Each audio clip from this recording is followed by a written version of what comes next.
يا من يرى يا من يرى مد البعوض جناحها في ظلمة الليل البهيم الأليل يا من يرى ويرى مناق عروقها في نحرها والمخ من تلك العظام النحل يا من يرى يا من يرى مد البعوض جناحها في ظلمة الليل البهيم الأليل يا من يرى ويرى مناط عروقها في نحرها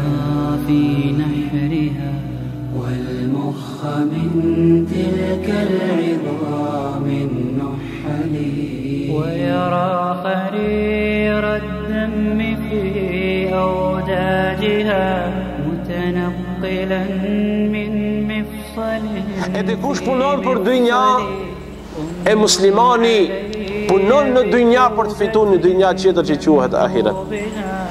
Pra punët ndahen në dy lloje o vëllezër. Një grup njerëzish punojnë për këtë botë dhe dëshirojnë që shihen kënaqësinë e punës vetë që shijojnë në këtë dynja dhe u kri punë.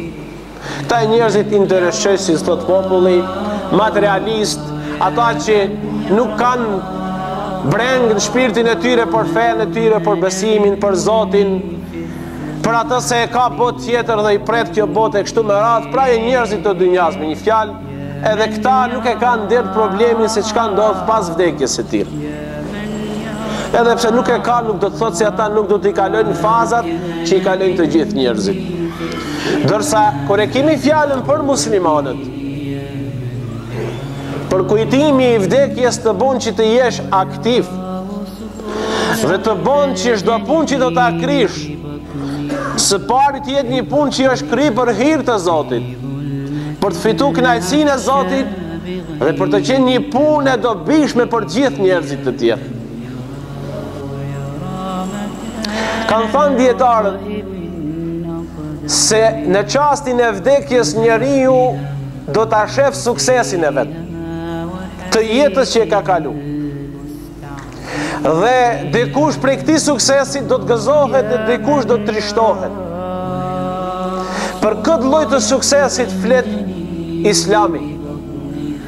Nuk e menjanon Islami jetën dhe angazhimin në te, dhe menaxhimin në jetë, dhe organizimin e jetës, dhe ndërtimin e botës, dhe zbatimin e drejtësisë dhe humanizmit, dhe gjithë këto Islami i kërkon prej njeriut pikërisht që t'i zbatoj për një synim, që kur të vije ki qasti kur zbulohet e vërteta parasive tuaj, të mos trishtohesh, të mos friksohesh për jetës tënde që ke kaluar.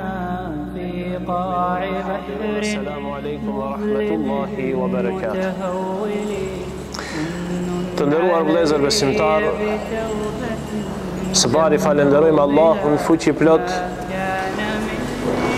i cili na krijoi dhe na nderoi që të jemi besimtar, na nderoi me besimin islam,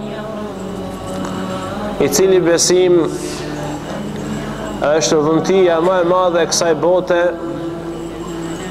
dhe do të jetë suksesi më i madh i njeriu në botën tjetër. Prandaj vëllezër të nderuar, besimtari çdo herë duhet të jetë mirënjohës dhe falënderues ndaj Zotit. Aq sa e posedon dhe e ka këtë dhunti, dhe përderisa jeton me këtë dhunti, çdo musliman duhet të jetë i vetëdijshëm se falënderime dhe mirënjohje duhet të jenë të parë ndërprera ndaj Zotit xhallasha. Sepse nuk ka, ashtu siç edhe e dyni, sukses tjetër dhe rrugë tjetër të shpëtimit njeriut në këtë botë dhe në botën tjetër, përpos me këtë dhunti që quhet Islam, që quhet iman, besim në Allahun te bareke ve teala. Vëllezër të nderuar, Allahu dërgoi fjalën e tij, Kur'anin, që të jetë një mesazh dhe porosi për besimtarin. Që ai këtë Kur'an ta ketë libër të udhëzimit të tij në jetën e tij të përditshme. Që besimtari prej këtij Kur'ani të merr mësimet më të bukura dhe këshillat më të vlefshme të jetës së tij në këtë botë dhe programin të përsosur që njeriu të kaloj jetën e tij në lumturi, në kënaqësi, gëzim dhe të kaloj prej kësaj jete në botën tjetër po ashtu me këtë lumturi dhe gëzim. Këtë mund t'i asiguroj njeriu vetëm se Islami. Thot Allahu fuqi plot në një ajet, në një verset kuranor, për të na përkujtuar një çështje që ne jo që nuk e dim, mirë po shpesh herë e harrojmë. Bile mund të themi në të shumtën e rasteve kemi lënë në hares. Allahu te bareke ve teala thot: Bismillahirrahmanirrahim, Alladhi khalaqa al-mauta wal-hayata liyabluwakum ayyukum ahsanu amala wa huwa al-azizul ghafur.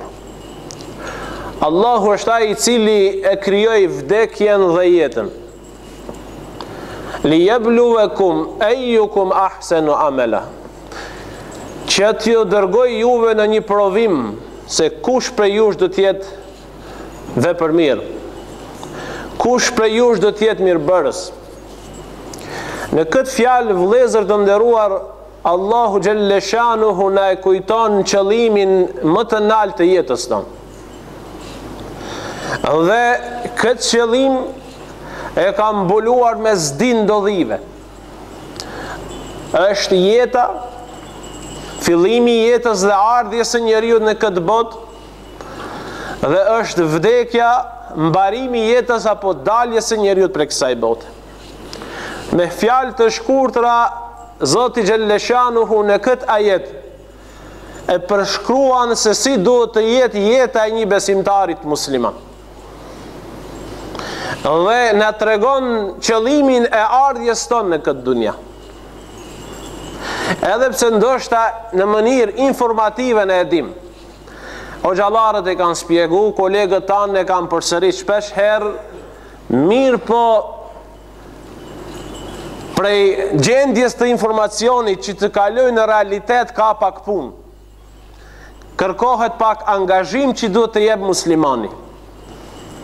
Dhe kur këtë të vërtet, këtë informacion, këtë fjalë të Zotit, do të arrijë muslimani ta realizoj në jetën e tij të përditshme, do ta kuptoj dhe do të jetoj brenda mësimit dhe këshillës të këtij ajetit familjar të Kur'anit. Vëllezër të nderuar, Allahu pra na tregon se dërgimi jon në këtë botë është provim. E me fjalën provim besoj që të gjithë e kuptojmë çka do të thotë provim. Në provim njeriu nuk ndjehet shumë I lirë, shumë tolerant dhe nuk I lën gjonat në hares. Nuk I lën gjonat pas dore. Por çdo herë angazhohet që të jetë I përgatitur për provimin që e pret. Dhe çdo herë I shfrytëzon gjitha mundësitë që ai në këtë provim të del faqebartë apo të del fitues. Po Allahu na tregon edhe lëndën e provimit. Ejukum ahsanu amala. Edhe kjo është jeta e besimtarit.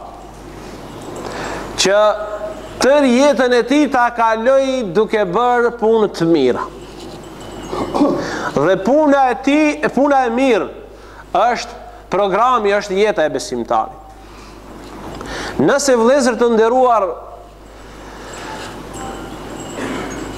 këtë mision, këtë mesazh të këtij ajetit e lam pas dore,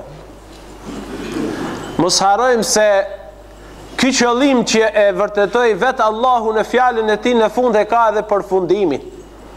E ka çastin e vdekjes.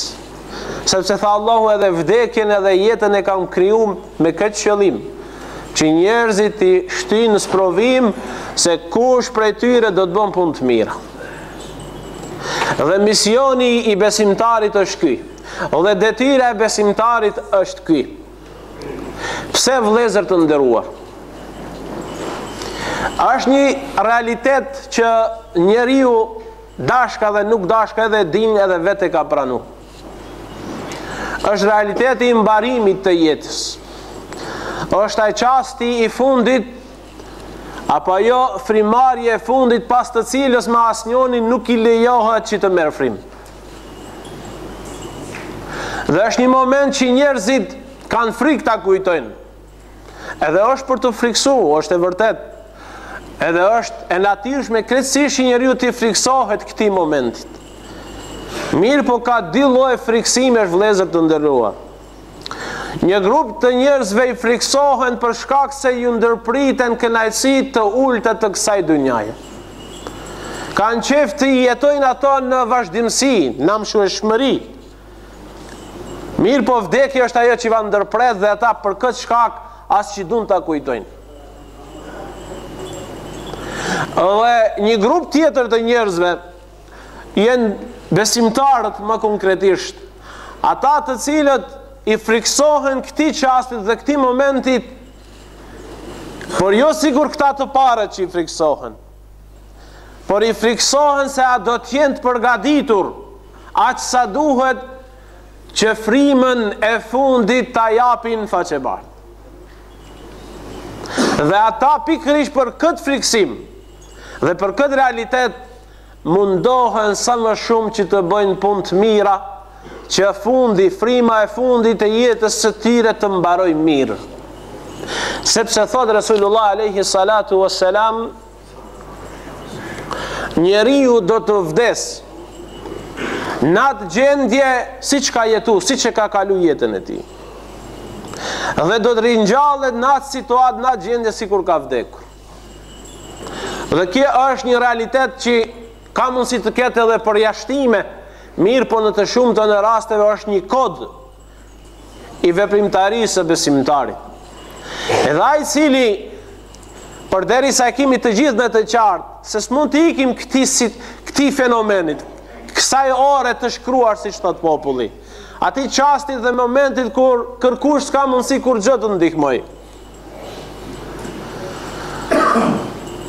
Ai i cili dëshiron që në këtë çast të jetë mirë dhe ta mbaroj faqebart, ai tërë jetën e vet përgatitet për këtë çast, për këtë moment. Dhe vëllezër të nderuar, te ne ndoshta është keq kuptuar për kujtimi i vdekjes. Dikush do të thotë, hoxha Efendi, a çdo herë duhet me kujtu, a vetëm do të mendojmë ne muslimanët për të vdekur, e tjerët mendoj për jetë.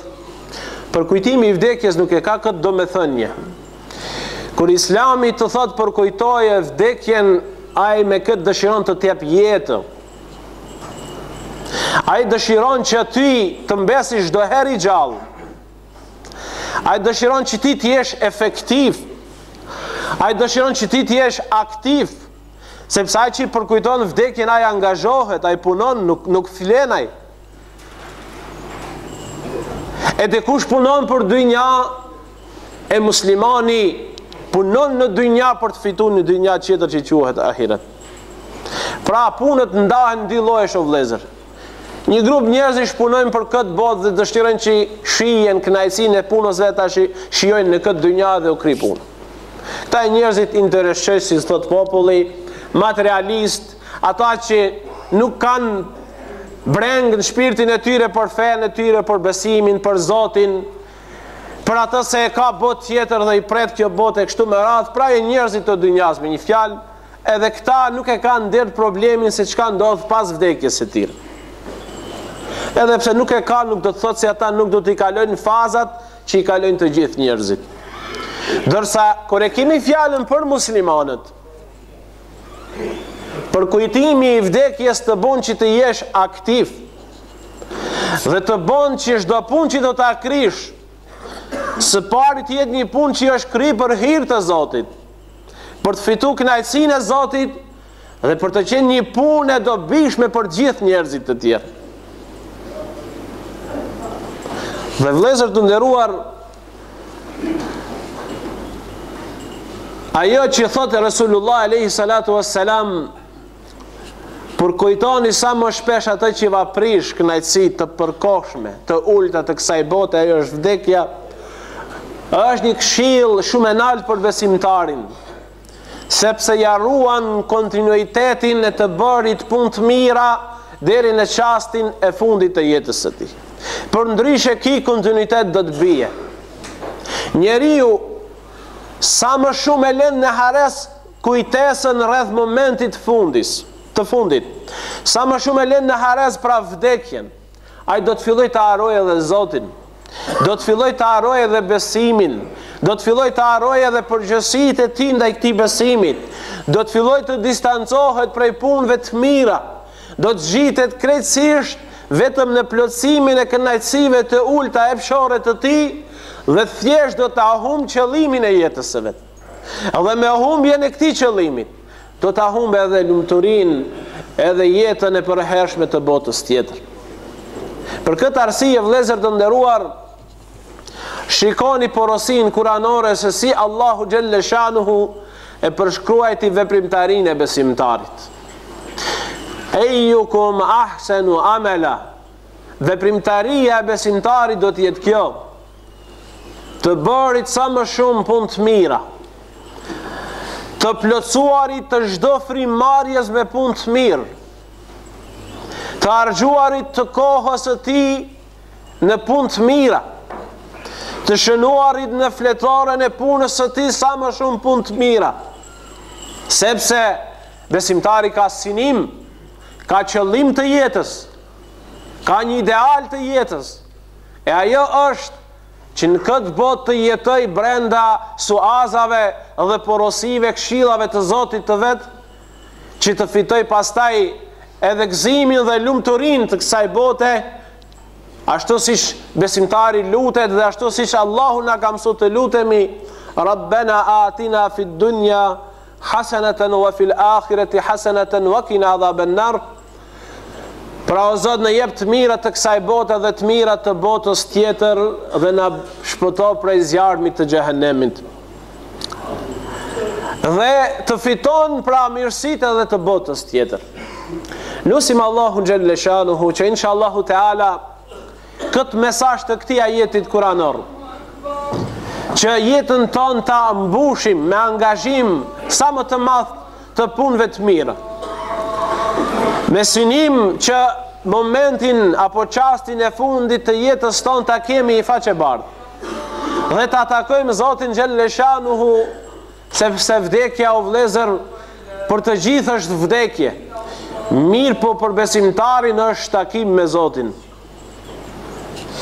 Dhe unë besoj që asnjëri prej nesh nuk do ta kishte dëshirë që të takohet me Zotin jo mirë, keq, në një gjendje shumë të vështirë, sepse këtë realitet çdo njeri ka për ta përjetuar në momentin e kalimit prej kësaj bote, po lut Allahu Gjelle Shanuhu që inshallahu Teala të na mundsoj që këtë jetë ta kalojmë duke bërë punë të mira, duke angazhuar veten tonë që t'i plotësojmë obligimet tona ndaj Zotit, porositë e pejgamberit alayhi salatu wassalam, dhe të mundohemi që inshallahu Teala jetën tonë ta kalojmë me një provim të suksesshëm, ashtu siç thot Allahu në Kur'an, فَمَنْ زُحْزِحَ عَنِ النَّارِ وَأُدْخِلَ الْجَنَّةَ فَقَدْ فَازَ.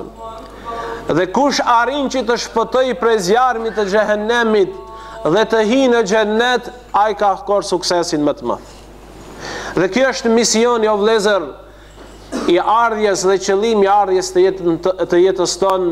Lut Allahun që na ndihmojë në realizimin e këtij qëllimi, me shpresë inshallahu Teala ne si besimtar të angazhohemi dhe të mundohemi që jetën tonë ta kalojmë në frymën e mësimit islam. Amin. Walhamdulillahi rabbil alamin. El-Fatiha. La sharika lahu وأشهد أن محمدا عبده ورسوله صلى الله تعالى عليه وعلى آله وأصحابه وأتباعه إلى يوم الدين.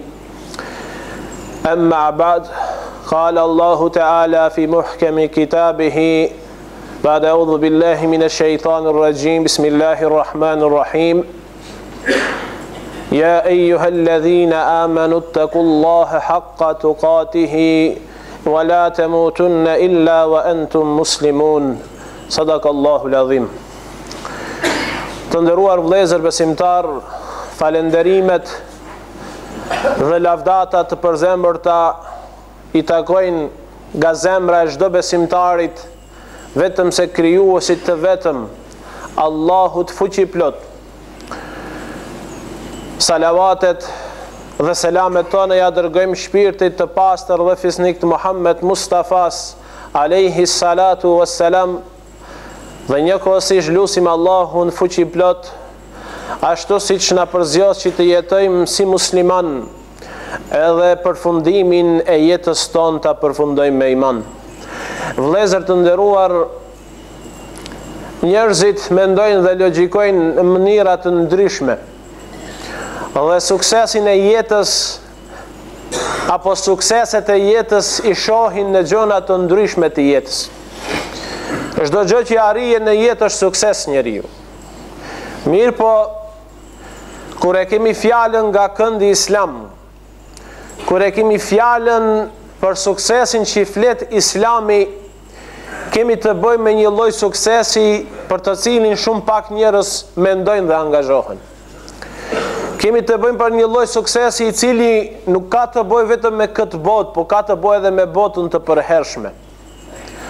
Pra kemi të bëjmë me një lloj suksesi i cili është i këndshëm, është një arritje e vërtet e shfrytëzimit në mënyrën më të mirë të mirësive të kësaj bote për të fituar lumturinë e përhershme të botës tjetër. Edhe pse shumë prej nesh këtë fjalë që e thash unë e din. Mirë po, çdo herë njeriu është qenie që haron, dhe çdo herë e fusim në hares më shpejt se sa gjonat që jenë shumë të lidhura ngushtë me epshin ton. Siç është haja, pija dhe kënaqësitë të tjera, njeriu kur si haron këto? Sepse është ngushtë i lidhur. Ndërsa kur është në pyetje interesi dhe suksesi i vërtet i jetës së këtij njeriu, të kësaj qenie, përderisa nuk ka të bëjë me epshin shumë kjo punë, njeriu e lën në hares. Vëllezër të nderuar, Allahu xhelle shanuhu na tregon në një fjalë kuranore, në një fjalë të tij, për një realitet shumë të madh të jetës së çdo njonit prej nesh. Dhe në këtë fjalë kuptimin e ajetit po e tregoj, thot: dhe kur njeriu do t'i vijë momenti i vdekjes dhe do t'i zbulohet e vërteta. Kanë thënë dietarët se në çastin e vdekjes njeriu do ta shef suksesin e vet të jetës që e ka kalu. Dhe dikush prej këtij suksesi do të gëzohet e dikush do të trishtohet. Për këtë lloj të suksesit flet Islami. Nuk e menjanon Islami jetën dhe angazhimin në te, dhe menaxhimin në jetë, dhe organizimin e jetës, dhe ndërtimin e botës, dhe zbatimin e drejtësisë dhe humanizmit, dhe gjithë këto Islami i kërkon prej njeriut pikërisht që t'i zbatoj për një synim, që kur të vije ki qasti kur zbulohet e vërteta parasive tuaj, të mos trishtohesh, të mos friksohesh për jetës tënde që e ke kalu. Sa është e vërtet kjo? Na jep Allahu vetë shembull në Kur'an. Na e përmend shembullin e faraonit, lanetullah alej. Ne e dim kush ka qenë faraoni. Mbret, perandor, pasuri sa të duash, fuqi arriti sa të duash, postin më të nalt, aq të nalt fitoi post sa që vetveten e shpalli për Zot. Dhe ju tha popullit vet se kishte fuqi magati, ashtu e mendonte absolute mbi popullin e vet, tha ju s'kini Zot tjetër pos meje, tha unë jam Zoti juaj. Mirë po, Ne dim situatën se ku përfundoi jeta e faraonit dhe u mbit në det pasi që heste pas hapave të Musait dhe popullit të tij që ta mbys. Në çastin e mbytjes, në çastin e vdekjes së vet faraoni, kur ju zbulu kjo e vërtet, kur erdhi momenti i vdekjes dhe kur e pas realitetin e vetvetes dhe jetës së tij se kush ka qenë dhe e pa që jeta e tij kishte kalu krejt berbat, tha: o Zot, filloi të pendohet. Unë që tash po e besoj Zotin e Musait dhe Harunit. E pa se jetën si perandor, me gjitha ata mirësi materiale që i kishte dhe fuqin dhe pozitën, nuk arriti që t'i shfrytëzoj ashtu si që deshti Zoti, që të fitoj pastaj realitetin e fundit të jetës së tij me një gëzim dhe një hare. Ai e harxhoi çdo frimarje të jetës së tij në një punë të kotë që në fund kur e pa kotësin, ju lut Zotit: o Zot, që tash ti po të besoj. Mirë po, nuk i vlen të mos se ishte koha e kaluar. Koha për të besu Zotin kalon kur vje qasti i momentit të vdekjes. Pra vëllezër të nderuar, ky realitet është një realitet me të cilin çdo njeri prej nesh do të ballafaqohet. Prandaj duhet të kujdesemi shumë mirë dhe çdo angazhim, çdo fuqi, çdo përpjekje tonë duhet ta orientojmë drejt këtij suksesi që flet Islami, që punët tona të mundohemi që t'i bëjmë që të jenë pastaj një realitet i ndriçuar i jetës tonë, një gëzim dhe një hare kur do të na shpallet e vërteta parasive tonë në momentin e vdekjes. Dhe të mos e bëjmë gabimin që Allahu na jep si shembullin e faraonit, ose shembuj të tjerë të jo besimtarëve të tjerë që i përmend, e në çastin e fundit të jetës të piklohemi dhe të mbërzitemi për atë që na ka kalu jeta kot, e ne nuk pas kemi fitu kur gjë. Sepse kthim pas nuk ka. Mundësi për mirësimi nuk ka. Pra nëse dush që në këtë situatë të jesh i mirë dhe t'i gëzohesh lajmi të fundit të jetës tonë, e lajmi i fundit është lajmi më i madh. Kur ti do të vinë me lekë dhe do të thojnë: la takhaf wa la tahzan, e tash mos u frikso, as mos u mbërzit. Ty e krive misionin tënd. Ja ku e ke rezultatin, dëftesën e suksesit tanë të provimit. Dhe kur shohin dëftesën tënde ke kërë sukses, nuk ka gëzim më të madh për njeriu që në këtë çast, kur s'ka kërkush mundësi të ndihmoj kur gjë, ai t'i gëzohet suksesit punës vet. Prandaj vëllezër të nderuar, mos na gjej situata si kur e përshkruajtëm rastin e faraonit, e në momentin e fundit ti thom: jo Zot, unë që tash të besoj ti, o Zot që tash do falem, o Zot që tash do bëj punë të mira, por derisa jemi në jetë dhe derisa jemi gjallë, le ta shfrytëzojmë këtë mundësi. Frimarja, një frimarje shumë e shtrenjtë o vëllezër, jo një minutë, por një frimarje jetës e njeriu të shumë e shtrenjtë. Ajo pagohet ose me xhennet në fund ose me xhehenem. Prandaj të kemi kujdes që në çdo frimarje tonën të shënojmë të paktën nga një punë të mirë, që inshallahu teala kur do të zbardhet e vërteta jetës tonë të jetë një kënaqësi dhe gëzim dhe hare për zemrën tonë, e jo një pikëllim dhe një mërziti e cila nuk do të mbaroj Zot runa kur pas vdekjes së njeriu. Lusë Allahun xhelle shanuhu që inshallahu teala të na mëshiroj të gjithëve, edhe të na bëj nga ata besimtar të cilët të gjitha sukseset e kësaj bote që i takojnë botës materiale t'i orientojnë në përfitimin e këtij suksessit, që në fund suksesi i vërtet për ne të jetë dëftesa e dorëzuar me punë të mira dhe me pranimin nga Zoti dhe fitimin e kënaqësisë së Zotit, që inshallahu teala lumturia e kësaj jete të besimtarit të vazhdojë edhe në botën tjetër në përhershmëri. Amin. Ala inna ahsana al-kalami wa ablaga an-nizam kalamullahi al-maliki al-qadiri al-aziz al-alam kama qala Allahu tabaraka wa ta'ala fi ashraf al-kalam fa idha quriya al-Qur'anu fastami'u lahu wa ansitu la'allakum turhamun. Ba'da a'udhu billahi minash shaitanir rajim. Bismillahir rahmanir rahim. Inna ad-dina inda Allahi al-Islam. في ظلمة الليل البهيم الأليل يا من يرى ويرى من في نحرها